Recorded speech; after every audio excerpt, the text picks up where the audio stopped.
വീട് കയറി ആക്രമണം, പ്രതികൾ പിടിയിൽ. പൂജപ്പുര പോലീസ് സ്റ്റേഷൻ പരിധിയിലാണ് സംഭവം. വിവേക് വസന്തനെയാണ് വീട് കയറി വെട്ടി പരിക്കേൽപ്പിച്ചതും വീട് അടിച്ചു തകർക്കുകയും ചെയ്തത്.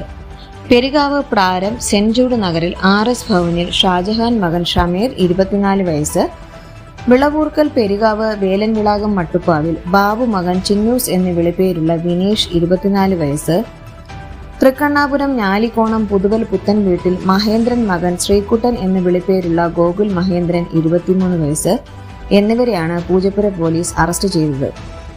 മാതാപിതാക്കൾ ആരുമില്ലാത്ത വിവേക് കൂട്ടുകാരൻ മനോജിന്റെ വീട്ടിലാണ് താമസിക്കുന്നത്. നിരവധി ക്രിമിനൽ കേസുകളിലെ പ്രതിയാണ് വിവേക് വസന്ത്.